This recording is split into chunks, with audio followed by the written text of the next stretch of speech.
Hello friends, welcome to coding dojo. আজকে আমরা ফাংশনের ব্যাপারে শিখব। তো কোন ফাংশন শিখব? আমরা ES6 এর নতুন যে অ্যারো ফাংশন সেই বিষয়ে শিখব। তো অনেকেরই অ্যারো ফাংশন সম্পর্কে একটু কনফিউশন আছে, অনেকের মনে ভীতি আছে। তো চলুন চেষ্টা করেছি যতটা ভীতি দূর করা যায় মন থেকে। ঠিক আছে? খুব সহজ সরলভাবে আমরা মোটামুটি শেখার চেষ্টা করছি। আর বাকিটা কিন্তু অবশ্যই আপনার প্র্যাকটিসের উপরে নির্ভর করছে। কারণ আমি যতই শিখিয়ে দিই না কেন, যতই আমি সিনট্যাক্স দেখিয়ে দিই না কেন, আপনি যতক্ষণ না রিয়েল লাইফে এপ্লাই করছেন ততক্ষণ কিন্তু এই বিষয়টা একদমই ক্লিয়ার হবে না। ওকে? ভিডিও দেখার সঙ্গে সঙ্গে মনে হতে পারে বাহ! এটা তো খুবই সহজ। কিন্তু যখন নিজে কোড করতে যাবেন দেখবেন প্রত্যেকবার আপনাকে বাধা পেতে হচ্ছে। তো চলুন আর কথা না বাড়িয়ে আমরা শুরু করি। তো সবার প্রথমে আমি index.html নামে একটা ফাইল নিয়ে নিয়েছি, যেখানে আমি এই স্ক্রিপ্ট ট্যাগটাকে এখানে অ্যাটাচ করে দিয়েছি। ঠিক আছে? index.js অর্থাৎ আমার কাছে দুটো ফাইল আছে, index.html আর index.js। তো HTML ফাইলে আমার তেমন কোনো কাজ নেই, আমার index.js এই সমস্ত কিছু। এবার এই যে ফাইলটা আছে, এই ফাইলটাকে আমি জাস্ট ওপেন করে রেখেছি আমাদের এখানে ফায়ারফক্সে। ঠিক আছে? আমাদের কনসোলে এখানে কাজ আছে, ওই কনসোলটাকে জুম করে নিচ্ছি। তো চলুন স্টার্ট করি। তো সবার প্রথমে আমাদের যে রেগুলার ফাংশন আছে সেই ফাংশনের ব্যাপারটা একটু দেখে নিই। তাহলে আমাদের রেগুলার ফাংশন, তো আমরা একবার পুরো বিষয়টাকে একটু রিকল করে নিই যে রেগুলার ফাংশন কেমন হয়, অর্থাৎ নর্মাল যে ফাংশন সেটা। তো আমি সিম্পল একটা ফাংশন তৈরি করছি অ্যাড নামে। তো এই ফাংশনের ভিতর থেকে আমি একটা রিটার্ন করছি। কি রিটার্ন করব? আমি চাইছি এখানে দুটো প্যারামিটার। ঠিক আছে? আমি এখানে প্যারামিটার দুটো লিখে দিলাম এবং এই যে প্যারামিটার দুটো, এই প্যারামিটার দুটোই অ্যাড হবে। ঠিক আছে? অ্যাড হওয়ার পরে আমাকে রিটার্ন করবে এর যে ফাইনাল যে রেজাল্টটা, সেই রেজাল্টটা কিন্তু এই ফাংশন থেকে পাবো। এবং এটাকে দেখার জন্য আমি এখানে লিখছি console.log। লেখার পরে আমি অ্যাড লিখছি।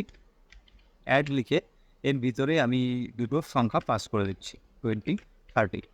এবার এটাকে আমি একটু ব্রাউজারে চলে যাচ্ছি, গিয়ে রেসপন্স দেখছি। দেখুন এখানে কিন্তু 50 দেখা যাচ্ছে। ওকে? এখানে কিন্তু 50 আমার এসছে রেজাল্টটা। আমি আরেকবার রিফ্রেশ করে দেখাচ্ছি। দেখুন এখানে কিন্তু 50 এসছে। ওকে। আচ্ছা, তো ওপরে যে মেসেজটা এসছে সেটা ইগনোর করুন। এটা আমাদের অন্য একটা কারণে এই মেসেজটা এসছে, সেটা আমাদের প্রয়োজন নেই দেখার। আচ্ছা, এই কাজটা কিন্তু এই যে রেজাল্টটা আমরা আরও একটু ভালোভাবে দেখতে পারতাম। তো সেটা কীভাবে? আমরা যদি এখানে একটা পোস্ট রেজাল্ট নামে ভ্যারিয়েবল নিতাম, ভ্যারিয়েবল নিয়ে এটাকে এর মধ্যে রাখতাম এবং এই রেজাল্টটাকে এখানে আমরা আউটপুট হিসাবে যদি এখানে দিয়ে নিতাম, তাহলে আমরা কিন্তু সেম রেজাল্ট এখানে দেখতে পেতাম 50। ব্যাস, ফাইন। আমরা কিন্তু রেগুলার ফাংশন কিন্তু বুঝে গেছি, বা রেগুলার ফাংশন কীভাবে ইউজ করতে হয় সেটা আমরা শিখে গেছি। আচ্ছা, এবার আমরা এখান থেকে একটু আগে আসি। তো আমি এই অপশানটাকে অফ করে দিচ্ছি। রেগুলার ফাংশন, আমাদের রেগুলার ফাংশন হয়ে গেল। আর আমি এটাকে ক্লোজ করছি না, আমাদের চোখের সামনে থাকলে বিষয়টা ভালো। আচ্ছা, এবার আমরা দেখব function expression. Function expression, function expression. তো এই ফাংশন এক্সপ্রেশন ব্যাপারটা কি? ফাংশন এক্সপ্রেশন ব্যাপারটা হলো, আমরা যেমন ভ্যারিয়েবল লিখি না, যেমন লেট, সাপোজ লেট লিখলাম a equals to 123। Okay? Let b equals to 456। তো ঠিক এরকমভাবেই আমরা যেমন ভ্যারিয়েবল লিখি, তো ভ্যারিয়েবলের মতন আমরা কিন্তু এখানে ফাংশনও লিখতে পারি। তো ভ্যারিয়েবলের মতো আমরা ফাংশনও লিখতে পারি। অর্থাৎ আমি লেট নিয়ে একটা অ্যাড নামক ভ্যারিয়েবল নিয়ে নিলাম এবং এদিকে এসে আমি কিন্তু একটা ফাংশন ডিফাইন করতে পারি। ঠিক আছে? আমরা কিন্তু একটা ফাংশন ডিফাইন করতে পারি। এটা আক্ষরিক অর্থে যদি দেখেন, এই ফাংশনের কিন্তু নাম নেই। আমরা এই ফাংশনটাকে জাস্ট এর মধ্যে সেভ করে রেখেছি। ঠিক আছে? এর মধ্যে আমরা সেভ করে রেখেছি। তো এই রিটার্ন যেটা আছে, রিটার্নটা আমি এখানে লিখে দিলাম। ওকে? আর এর ভিতরে আমাকে কিন্তু এটাও দিতে হবে। এবার আমি এই যে রেজাল্ট যেটা আমি পাচ্ছিলাম, সেই রেজাল্টটাকে আমি আবার এখান থেকেই কপি করে নিয়ে আসছি। তো বারবার একই জিনিস লিখে সময় নষ্ট করার কোনো মানে হয় না। এখন এই যে অ্যাড যেটা আছে, সেই অ্যাডটাকে কিন্তু আমরা এইভাবে ইউজ করতে পারবো। ঠিক আগে যেমনভাবে ইউজ করেছিলাম এখন সেইভাবে ইউজ করব। এবং এখানে যখন আমি রিফ্রেশ করব এসে, তখন কিন্তু আমি সেম রেজাল্ট দেখতে পাবো। এবার আমি নাম্বারটাকে চেঞ্জ করে দিচ্ছি। তো নাম্বারটাকে চেঞ্জ করে আরেকবার আমরা ট্রাই করছি। তাহলে এখানে দেখুন আমরা কিন্তু সেম রেজাল্ট দেখতে পাচ্ছি। ঠিক আছে? তো চলুন আমরা এই বিষয়টা নিয়ে আরেকটু বেশি এক্সপেরিমেন্ট করি। আমি এই সমস্ত রেজাল্ট যা আছে এই সমস্ত কিছু বাদ দিয়ে দিচ্ছি এখান থেকে। এই সমস্ত কিছু বাদ দিয়ে দিচ্ছি। আমরা এই যে অ্যাড নামক যে ভ্যারিয়েবলটা নিয়েছি, এই ভ্যারিয়েবলটাকে একবার এখানে প্লেস করে দেখি যে আমরা যদি রেজাল্টের মধ্যে এক্সট্রা ভ্যারিয়েবলের মধ্যে যে ভ্যালুটা সেটাকে সেভ না করে ডাইরেক্ট এইভাবে রান করিয়ে দিতাম, অর্থাৎ এই ভ্যারিয়েবলটাকে যদি এখানে পাস করিয়ে দিতাম, তাহলে আমরা কী দেখতে পেতাম? আমরা দেখতে পেতাম কিন্তু এখানে একটা ফাংশন। এটা ওপেন করুন, দেখুন এখানে কিন্তু ফাংশন রয়েছে একটা, ঠিক আছে? তো এই যে ফাংশন যেটা রয়েছে সেই ফাংশনের স্ট্রাকচারটা নিশ্চয়ই খেয়াল করছেন, আর এই স্ট্রাকচারটা কিন্তু একটু মনে রাখতে হবে আপনাকে, ঠিক আছে? এখন এই যে লেন্থ নামে যেটা দেখাচ্ছে লেন্থ 2, এটার অর্থ হলো এখানে আমার দুটো প্যারামিটার আছে, এটা কিন্তু সেটাই মিন করছে। আচ্ছা, এবার এটাকে যদি রান করতে হয় তাহলে কিন্তু আমাকে ঠিক ফাংশন কল করার মতো, মানে রেগুলার ফাংশন কল করার মতোই কিন্তু আমাকে এটা রান করাতে হবে। তো সেক্ষেত্রে আমাকে এখানে দুটো ভ্যালুও কিন্তু পাস করতে হবে। তো আমি 2 আর 3 পাস করলাম, পাস করার পরে দেখুন 5 এসছে। ওকে, এখন এই যে বিষয়টা আছে এই বিষয়টাকে আমরা আরেকটু আগিয়ে নিয়ে যাচ্ছি। সেটা কি? আমরা এই পুরো জিনিসটাকে আরেকবার কপি করছি এবং এটাকে কমেন্ট আউট করে দিচ্ছি। এবার আমি এখানে এসে লিখছি আমাদের fat arrow function, fat arrow function. এবার প্রশ্ন হলো যে এই ফ্যাট অ্যারো ফাংশন ব্যাপারটা কি? দেখুন, ফ্যাট অ্যারো ফাংশন ব্যাপারটা স্পেশাল কিছুই না। আমাকে এই ফাংশনটাকেই লিখতে হবে। আমরা সেম এই ফাংশন এক্সপ্রেশনটাকেই লিখব। শুধুমাত্র আমরা এই ফাংশন যে ওয়ার্ডটা আছে, যে কিওয়ার্ড, সেটাকে এখান থেকে সরিয়ে দেবো। ওকে, আর এখানে দেখুন একটা এরর শো করছে আমাকে, তার মানে এখানে আমাকে আরেকটা অ্যারো সিম্বল দিতে হবে। আচ্ছা, এটা তো বুঝলাম, কিন্তু জিনিসটা ফাংশন ওয়ার্ডটা সরিয়ে দেবো আর এখানে একটা রকেট সিম্বল দেবো। হ্যাঁ, এখানে একটা রকেট সিম্বল দিলেই তাহলেই অ্যারো ফাংশন হয়ে যাবে? ইয়েস, তাহলেই কিন্তু অ্যারো ফাংশন হয়ে যাবে। ঠিক আছে, এটা আবার প্রথম থেকে লিখে দেখান। ওকে, প্রথম থেকে আমি লিখে দেখাচ্ছি। দেখুন, ফ্যাট অ্যারো ফাংশন। তো আমাকে কী করতে হবে? ফ্যাট, এটা হলো ফ্যাট সিম্বল, ঠিক আছে? তারপর এটা হলো অ্যারো, ওকে, আর এটা হলো সেই ব্লক মানে ফাংশন। এইভাবে আপনি মনে রাখতে পারেন যে এরকম একটা আপনাকে কিন্তু সিম্বল ইউজ করতে হবে। মানে হলো ফ্যাট, তারপরে হলো অ্যারো, তারপরে হলো এই ফাংশন। মানে এটা মনে রাখার সুবিধার জন্য ফ্যাট অ্যারো ফাংশন। তো এই প্রথম যে ফ্যাট, এর মধ্যে কী হবে? এর মধ্যে আমরা দেব প্যারামিটার। আর এই ব্র্যাকেটের মধ্যে কী দেবো? এই ব্র্যাকেটের মধ্যে আমরা যেটাকে রিটার্ন করতে চাইছি সেটা আমরা রিটার্ন করতে চাইছি কি? a plus B. এখন খেয়াল করে দেখুন, এই যে ফাংশনটা আমরা বানিয়েছি একটু দেখতে অদ্ভুত হলেও আমরা কিন্তু এই ফাংশনটাই জাস্ট এখানে ক্রিয়েট করেছি, শুধুমাত্র এই ফাংশন কিওয়ার্ডটা নেই আর এখানে একটা এক্সট্রা অ্যারো চলে এসছে। এইবার এই ফাংশনটাকে আমরা বলবো কি? Fat arrow function. কিন্তু এখানে অসুবিধাটা হলো এই ফাংশনটাকে আমরা কল করার মতন কোনো অবস্থায় রাখিনি, কারণ যেহেতু ফাংশনটা কোনো আমরা নাম দিতে পারছি না। সেই জন্য আমরা এই পুরো ফাংশনটাকে, অর্থাৎ এই পুরো জিনিসটাকে কিন্তু আমরা একটা ভ্যারিয়েবলে সেভ করে রাখতে পারি এইভাবে, এর মধ্যে ভ্যারিয়েবলের মধ্যে স্টোর করতে পারি, ঠিক আছে? আর দেখছেন আমরা কিন্তু এরকম এক লাইনের মধ্যেও লিখে দিতে পারি, অথবা এইভাবে লাইন ব্রেক করেও লিখতে পারি। তো যেটা আপনার সুবিধা সেটা আপনি করতে পারবেন। এবার আমি এটাকে কনসোল লগ করছি, console dot log. Console log করে সেই অ্যাড ফাংশনটাকে একই রকমভাবে আমি এখানে কল করছি। আমি এখানে একটু ব্ল্যাঙ্ক এরিয়া ক্রিয়েট করছি যাতে আপনাদের বুঝতে সুবিধা হয়। 4 + 5। তো তারপরে দেখুন এখানে কিন্তু আনসার চলে এসছে, তার মানে এই ফাংশনটা আমার কিন্তু পারফেক্টলি কাজ করছে, ঠিক আছে? এবার কিছু কিছু বিষয় আমাদেরকে একটু মনে রাখতে হবে। ওকে, এটা যেহেতু একটা শর্টকাট ওয়ে ফাংশনকে বানানোর, তো এর কিছু সুবিধাও আছে, কিছু অসুবিধাও আছে।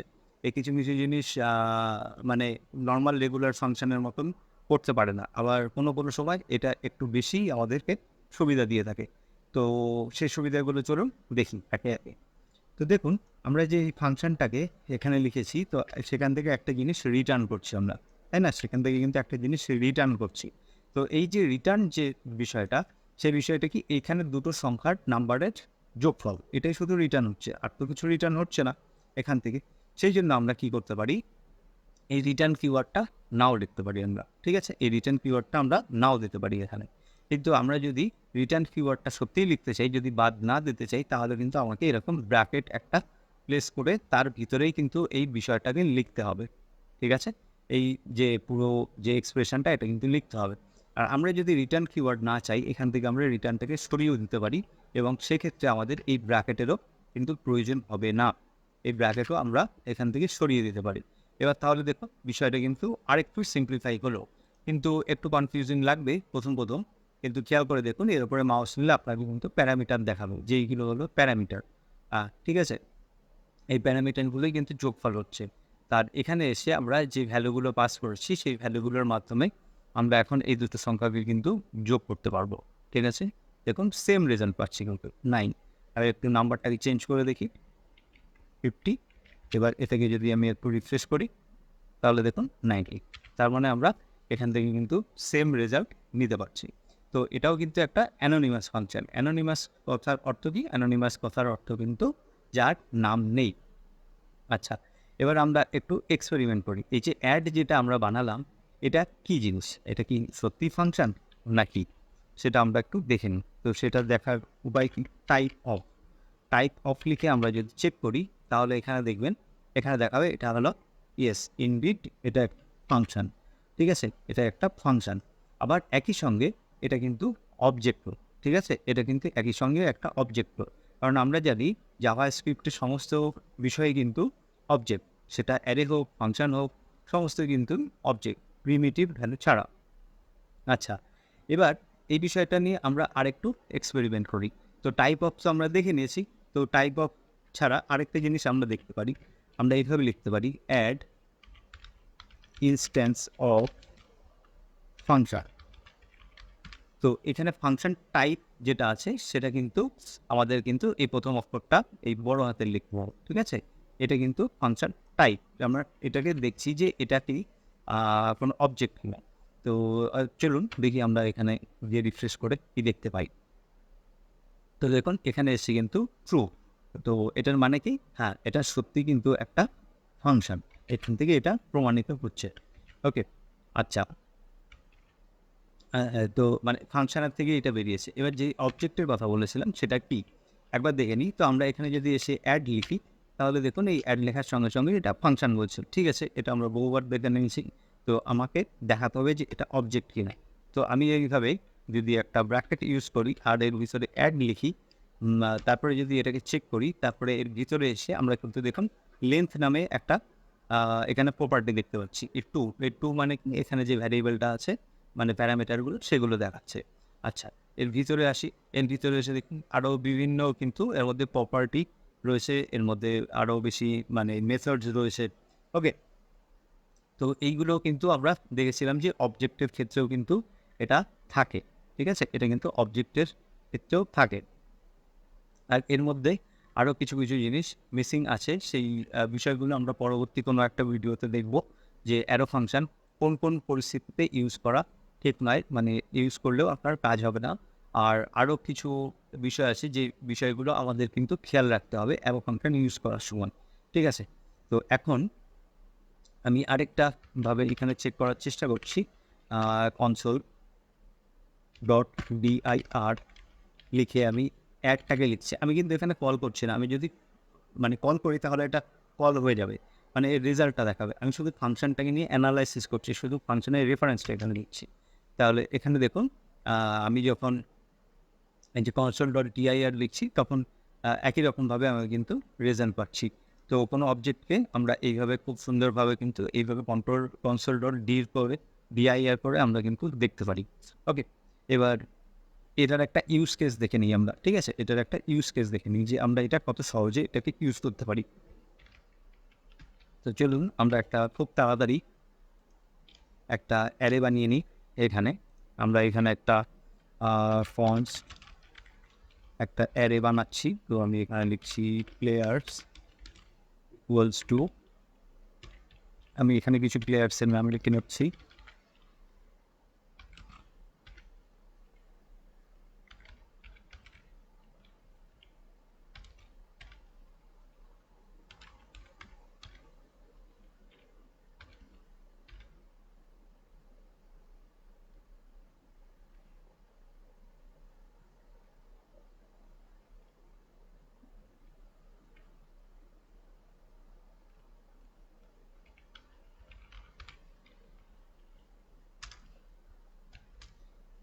এরকম একটা আমরা অ্যারে তৈরি করে নিলাম। এবার আমি চাইছি যে এই অ্যারের ওপরে আমি একটা মেথড ইউজ করব। সেটা কি? এই প্লেয়ার্স যে অ্যারেটা আছে এর ওপরে আমি ম্যাপ যে মেথডটা আমি এখানে রান করব। এখন ম্যাপ মেথড কীভাবে কাজ করে এটা তো আমাদের অ্যারের ক্লাস নয়। তো আমি ধরে নিচ্ছি আপনারা ম্যাপ সম্পর্কে জানেন, যে এই মেথডটা সম্পর্কে যদি না জানেন তাহলে কমেন্ট সেকশানে জানাবেন, যে তাহলে আমি অ্যারের রিলেটেড যে মেথডগুলো আছে সেগুলো নিয়েও কিন্তু ভিডিও বানিয়ে দেবো। আচ্ছা, এবার আমি এখানে কি করছি, প্লেয়ার্সের একজন করে আমি প্লেয়ার লিখলাম। এখানে প্লেয়ার লিখলে এটা ঠিকঠাক সেন্স হবে। আর এখানে আমি এসে লিখলাম প্লেয়ার ডট লেন্থ। আমি এখানে ডাইরেক্ট কনসোল করে দিচ্ছি, অথবা আমি এই জিনিসটাকেও একটা ভ্যারিয়েবলে রেখে দিচ্ছি রেজাল্ট মানে, ঠিক আছে। আর এটাকে আমি কনসোল লক করছি।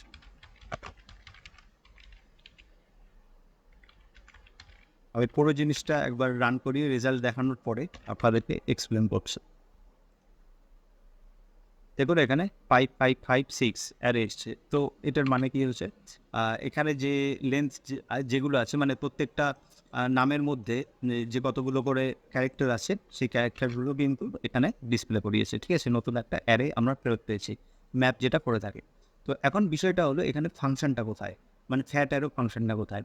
আচ্ছা, নিশ্চয়ই দেখতে পাচ্ছেন যে আমি ম্যাপের ভিতরে এখানে একটা ফাংশন লিখেছি, ঠিক আছে। এটাই হলো সেই ফ্যাট অ্যারো ফাংশন। কিন্তু ব্যাপারটা হলো ফ্যাট অ্যারো ফাংশন, তো আমি বলেছিলাম যে ফ্যাট, তো এখানে ফ্যাট কোথায়? তো বেসিক্যালি ফ্যাট হলো এইটা। এখন আমি তাহলে ব্র্যাকেট কেন দিইনি? কারণ যদি আমাদের এই যে ফাংশনটা আমরা এখানে ডিফাইন করেছি, সেই ফাংশনের যদি আমাদের একটা প্যারামিটার হতো এখানে, এক্ষেত্রে দুটো প্যারামিটার আছে, আমার যদি এখানে একটা প্যারামিটার হতো তাহলে আমার এই ব্র্যাকেটটা দেওয়ারও প্রয়োজন নেই।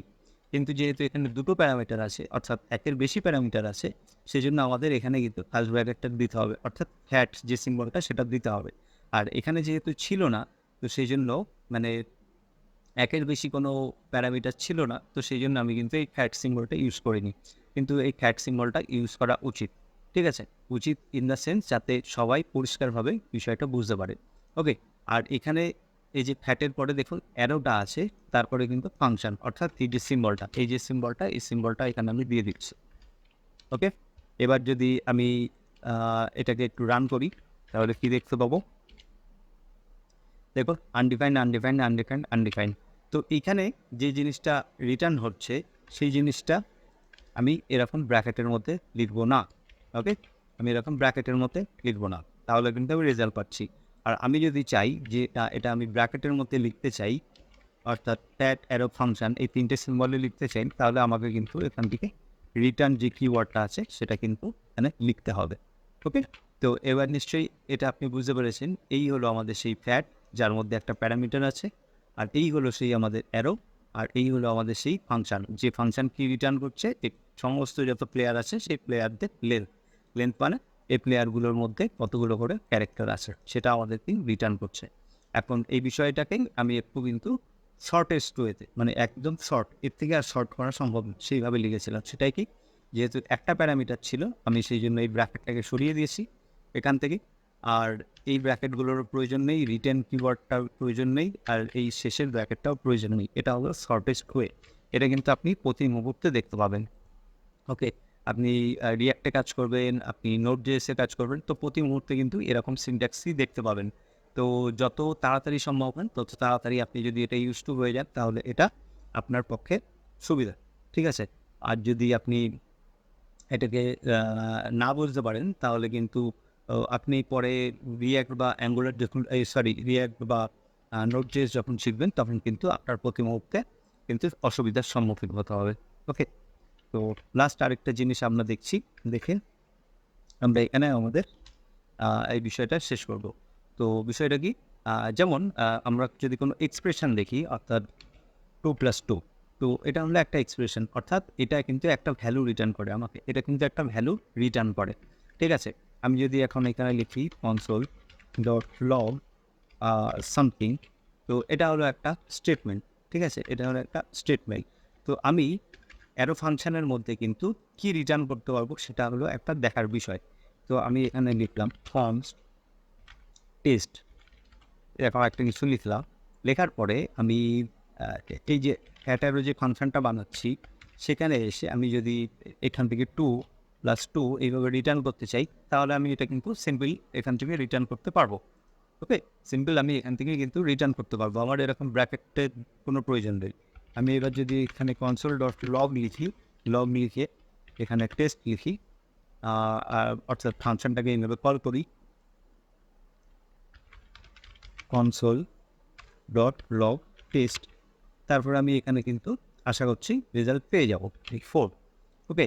কিন্তু যদি এটা 2 + 2 না হয়ে আমার এখানে যদি এমন হতো যে আমি একটা অবজেক্ট রিটার্ন করতে চাইছি, আমি এখান থেকে একটা অবজেক্ট রিটার্ন করতে চাইছি।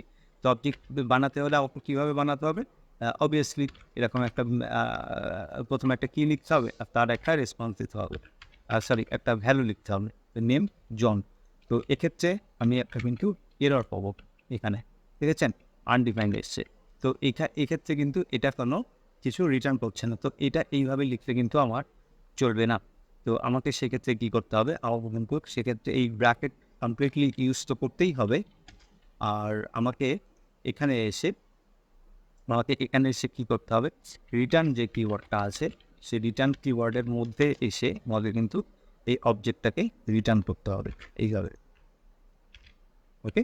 তো আমাকে কিন্তু নর্মাল যেমন আমি ফাংশন লিখি সেরকম ফাংশন ইউজ করতে হবে। অর্থাৎ এই যে ব্লক যে স্কোপ, সেই ব্লক স্কোপ ইউজ করতে হবে। এর ভিতরে রিটার্নের মধ্যে আমি কি রিটার্ন করতে চাইছি সেটা এখানে আমরা বলতে পারি। তো আমরা একটা এখান থেকে অবজেক্ট রিটার্ন করছি। তো আমি সেটা এইভাবে লিখলাম। এখন দেখুন এখান থেকে একটা কিন্তু অবজেক্ট রিটার্ন করেছি। এখন আপনার যদি এখান থেকে যে নেমটা আসছে সেই নেমটার যদি আপনার প্রয়োজন হয়, তো আপনি এইভাবে কিন্তু ইউজ করতে পারবেন এখান থেকে যে নেমটা। দেখেছেন? যে জন, এই নামটা কিন্তু আমরা পেয়ে গেছি। ঠিক আছে? তো আশা করি এই পর্যন্ত বোঝা গেছে যে অ্যারো ফাংশন কী এবং অ্যারো ফাংশন কীভাবে ইউজ করতে হয়। কিছু কিছু বিষয় হয়তো আপনার একটু অ্যাডভান্স মনে হয়েছে। তো ES6 অ্যাডভান্স জিনিস। তো আমি ধরে চলছি যে আপনাদের রেগুলার ফাংশন কীভাবে কাজ করে বা ফাংশন এক্সপ্রেশন কীভাবে কাজ করে, এই বিষয়গুলো জানা আছে। তারপরে আপনি এটা শিখতে এসেছেন। ঠিক আছে? যদি এই বিষয়গুলো কনসেপ্ট যদি ক্লিয়ার না থাকে, দেখুন ফাংশন কিন্তু এই কয়েকভাবেই কিন্তু তৈরি করা যায়। ওকে? যে এই যে রেগুলার ফাংশন একটা আছে, ওকে? রেগুলার ফাংশন, তারপরে হলো ফাংশন এক্সপ্রেশন, তারপরে আসছে কি আমাদের প্যাটার্নিং ফাংশন। ওকে? তারপরে এই ফাংশনের যখন নাম না থাকে সেটাকে বলা হয় অ্যানোনিমাস ফাংশন। মানে এই যে ফাংশনটা এক্সপ্রেশন, এটাকে কিন্তু অ্যানোনিমাস ফাংশনই বলা হয়, যেহেতু কোনো নাম নেই। প্যাটারো ফাংশন যেমন এটার কোনো কিন্তু নাম নেই, সেই জন্য এটা অ্যানোনিমাস ফাংশনই বলা হয়। এখন আপনি এই যে কলব্যাক ফাংশন বিষয়টা হলো এই ফাংশনটা যখন আপনি ইউজ করছেন, ইউজ করার এই যে 3 টাইপের ফাংশন যেটা দেখছেন, এই ফাংশনগুলো যখন একটা বিশেষ কাজে ইউজ করেন তখন সেটাকে বলা হয় কলব্যাক ফাংশন। অর্থাৎ বিশেষ কাজ বলতে যে সাপোজ আমি এখানে একটা সেট টাইম আউট ইউজ করছি। ঠিক আছে? তো সেট টাইম আউটের মধ্যে কী করতে হয়? সেট টাইম আউটের মধ্যে কিন্তু একটা ফাংশন লিখতে হয়। ঠিক আছে? একটা ফাংশন লিখতে হয়। তো এই ফাংশন কী করছে? সাপোজ এই ফাংশন একটা কনসোল লক করছে। ফাংশন কনসোল লক করছে কি? ফাংশন কনসোল লক করছে হ্যালো। আর এটাকে রান করানোর জন্য আমাকে এখানে একটা টাইম দিতে হবে। তো আমি দিলাম 2 সেকেন্ড। তো এই 2 সেকেন্ড পরে এই ফাংশনটা কিন্তু কল হয়ে যাবে। আমি একটু রিফ্রেশ করছি। এবার 2 সেকেন্ড ওয়েট করার পরে আমি কিন্তু এখানে হ্যালো রেজাল্টটা পেলাম। তো এখন যেটা ফাংশনটা লিখেছি, এই ফাংশনটা কিন্তু দেখুন একটা কিন্তু অ্যানোনিমাস ফাংশন, অর্থাৎ এই ফাংশনটার কিন্তু কোনো নাম নেই। ঠিক আছে? তো এই ফাংশনটার কোনো নাম নেই। এখন এই ফাংশনটাকেই আপনি সিম্পলিফাই করে ফেলতে পারেন। তো কীভাবে? আপনি সবার প্রথমে এই ফাংশন কিওয়ার্ডটাকে সরিয়ে দেবেন, শুধু ফ্যাট অংশটুকু রাখবেন। তারপরে এখানে এসে এখানে একটা অ্যারো ইউজ করবেন। তারপরে যে সেকেন্ড ব্র্যাকেট যেটা রয়েছে সেই সেকেন্ড ব্র্যাকেটটা এখানে রাখতে দিতে হবে। ওকে? তো এই সেকেন্ড ব্র্যাকেটটা এখানে থাকবে। আর তারপরে কি এই যে টাইমটা আছে, টাইমটা এখানে মেনশন করে দেবেন। তো এটাই কিন্তু হয়ে গেল আপনার একটা ফ্যাট অ্যারো ফাংশন। এইটা ফ্যাট অ্যারো ফাংশন সঙ্গে এটা কিন্তু অ্যানোনিমাস ফাংশন। ঠিক আছে? কারণ এখানে ফাংশনের কোনো নামের প্রয়োজন হচ্ছিল না আমাদের। তো আমরা ডাইরেক্ট কিন্তু ফাংশনটা পাস করে দিতে পারছিলাম। আর 2 সেকেন্ডস ওয়েট করলে নামটাও আমরা এখান থেকে দেখতে পাবো।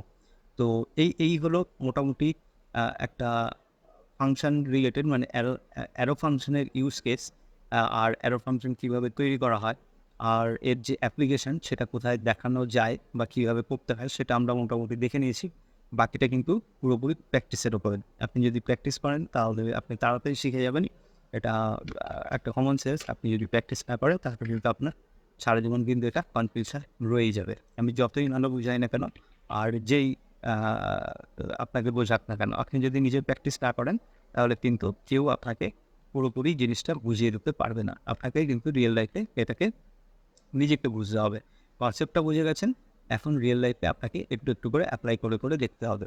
আর এটাও জানি যে এখানে আমরা যে ফাংশনগুলোর মাধ্যমে এই কনসেপ্টগুলো বোঝানোর চেষ্টা করি, এই যে অ্যাড, সাবট্রাক্ট, ঠিক আছে, হ্যালো ওয়ার্ল্ড, আপনার নিশ্চয়ই কখনো মনে হয়েছে যে ওই রিয়েল লাইফে তো এরকম টাইপের এত ছোট সিম্পল ফাংশন তো দেখি না, অনেক বেশি কমপ্লিকেটেড ফাংশন থাকে, তখন তো বুঝতেই পারি না কিছু যে কীভাবে কি লিখবো না লিখবো। হ্যাঁ, এটা প্রত্যেকের ক্ষেত্রেই হয়। তো যেহেতু আপনার এই যে কনসেপ্টটাকে বোঝানোর জন্য, এই সিনট্যাক্সটাকে বোঝানোর জন্য যেহেতু বড় বড় ফাংশন লেখা হয় না, একটা সিম্পল ছোট ফাংশনের মাধ্যমে দেখানো হয়, সেই জন্যই কিন্তু এই কনফিউশনটা তৈরি হয়। সেই জন্যই হলো প্র্যাকটিস, ঠিক আছে? বেসিক জিনিস আপনি যখন প্র্যাকটিস করবেন, করতে করতে দেখবেন যে কমপ্লেক্স যে জিনিসগুলো সেগুলো কিন্তু সেই বেসিক জিনিসের মাধ্যমেই তৈরি হয়। কমপ্লেক্স কোড কিন্তু যখন লেখা হয় বা হিউজ কোড বেস যখন তৈরি করা হয়, সেখানে কিন্তু মানে অন্য কোনো কিছু করা হয় না, ঠিক আছে? স্পেশাল কোনো সিনট্যাক্স লেখা হয় না। এই জিনিসগুলোই লেখা হয়, এই জিনিসগুলোকেই কিন্তু প্রচুর পরিমাণে মানে কোয়ান্টিটিতে লেখা হয়। সেই জন্য এই জিনিসগুলো বেশি কমপ্লেক্স মনে হয়, ঠিক আছে? সেই জন্য এই বেসিক কনসেপ্টগুলো যত তাড়াতাড়ি ক্লিয়ার করবেন, তত তাড়াতাড়ি কিন্তু আপনার পক্ষে একটা নামজানি পাবে, ঠিক আছে? তো এইটুখানি বলে আজকের ভিডিও শেষ করছি। যদি এই বিষয়ে আর কোনো প্রশ্ন থাকে কমেন্ট সেকশনে আমাদের অবশ্যই জানাবেন। ধন্যবাদ।